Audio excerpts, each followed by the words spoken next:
Hey, what's up, everybody? How you doing? It's your man Jay Kevin here. Just coming on today. Just want to talk a little bit about how. First, I want to talk about the Great Reset, prudence, and ways to how to thrive and flourish in today's world. Um, I had a conversation with. Oops. I had a conversation with somebody earlier today. Just really hit home to me about how essential, how important it is that we cultivate prudence in today's world with all the goings on that's happening around us. Um, how important it is to really cultivate prudence and develop a heightened awareness so that we can understand what's happening now with respect to what's happened in the past, with respect to the trajectory that we're on, trending towards as far as the future. And I'm placing this in the context of this past year, this year 2020, and how it's been designated as the Great Reset, the year of the Great Reset by so many avenues and so many outlets. This is something that's made clear to me that this year, this crisis, this year of tumult, this year of chaoticness is being apprehended, being taken captive as a means, as a way of implementing transformation on a global scale in all areas of human endeavor, in all areas of human activity. And if in time, in shows past, in talks past, I've talked about the World Economic Forum, the UN. I've talked about the IMF. Talked about other organizations that all keep putting out this message, propagating this message that this is a time in which transformation can take place on a global scale, so that we can reset, reimagine, reshape, reform, the world, our society, in their image, according to their words. For example, I'm looking at the World Economic Forum's COVID action plan site. Where they talk about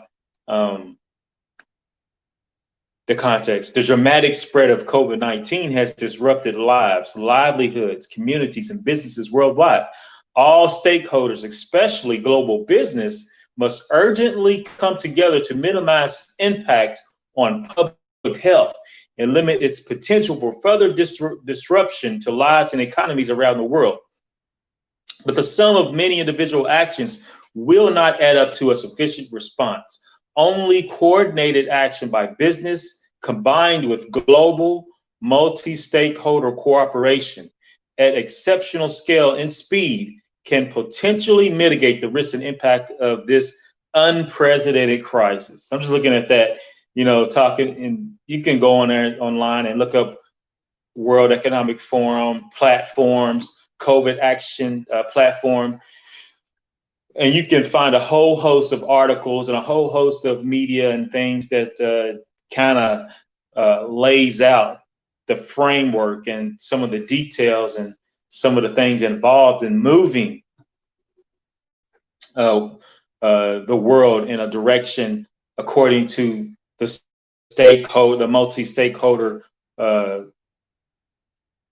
multi-stakeholder view, their liking.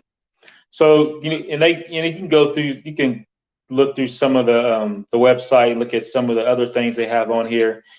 And another thing that you can look at is the map that they have.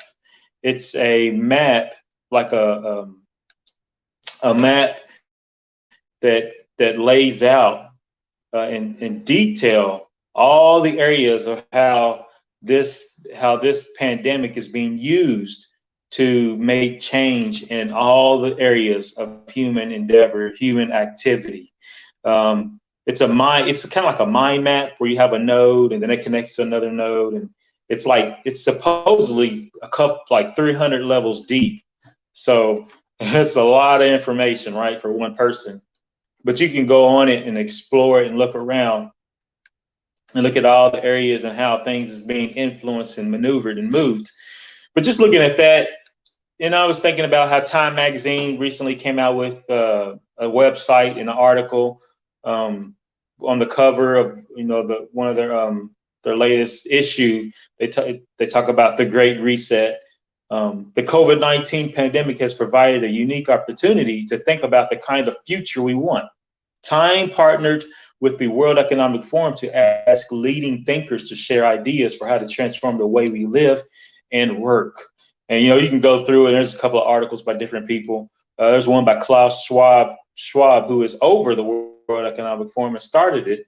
He says a better economy is possible, but we need to reimagine capitalism to do it.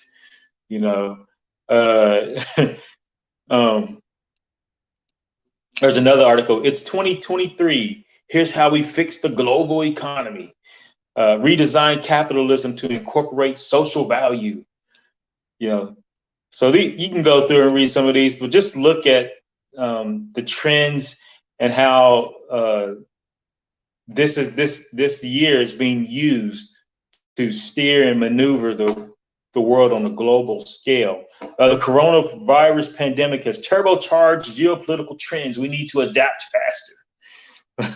So these are some things. It's the right thing to do. Walmart CEO Doug McMillon says it's time to reinvent capitalism post-coronavirus.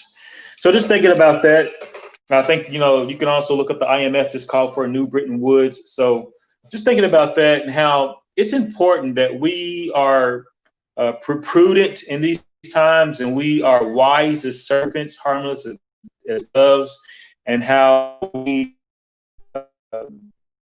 are how important think about ways we can implement in our life to maneuver through these times. These tumultuous waves, these wise about it, so that you can that you can remain happy, healthy, content, and peaceful during these times. No matter what, I know this time has affected a lot of people and affecting people physically too. So just thinking about that. I didn't want to be long today. Just want to come on and talk about the need for prudence in the context of today's world, and that you can be inspired, be encouraged to know that you can thrive and be content in these times. A framework that I often come back to all the time, because it's simple, is what's known as the 4 C's by Dr. Robert Lustig. He wrote a book, The Hacking of the American Mind, and he talks about how America's corporate consumption complex wants to equate pleasure and happiness, how corporations have hacked our bodies and brains, and how we become fat, sick, broke, addicted, depressed, and most decidedly unhappy. In the book, he talks about how, a simple framework of how to cultivate and come back to and maintain a state of contentment, a state of happiness in your life. He says happiness is long-lived, ethereal, giving, experience in social groups, not achieved with substances, not such thing as being addicted to happiness. He just talks about how contentment is that feel-good feeling, that feel-good emotion, that where you have enough and you don't want or need more. That's a great place to be in, no matter what. And he talks about the framework to do that is through connecting, contributing, coping, and cooking. He talks about how important it is through religion, social support, and conversation, to have those face-to-face conversations, having that time with actual real people. He talks about when it comes to contributing, he talks about how important it is to go out and get involved, make yourself of some use, to be useful to somebody or something, or give yourself to a cause. That's very important. Get out and work. And he talks about coping, talks about implementing things in your life, like making sure you get enough sleep, making sure you're exercising, making sure you're practicing mindful meditation, making sure that you're doing things that help you unplug and help you cope and get through some of the tough times in your life. Then he talks about the importance of cooking and how important it is to eat real food, good food that is farm to fork as best as you can. And number one, and above all, making sure that you cultivate and you talk to the Creator, and that you have that time of prayer so that you can understand and know your purpose in life, especially during these times. So I didn't want to stay on long today. Just want to come on and just have that conversation. After having a conversation with a friend, just the thought of how important it is to be shrewd and prudent in today's time, to know how to maneuver through these waters is very important. So hit like, share, let me know what you think. So if you hit the subscribe button, and just I definitely appreciate the time and attention that you spend with me. I don't take it for granted. So hopefully your return on investment is worth your while.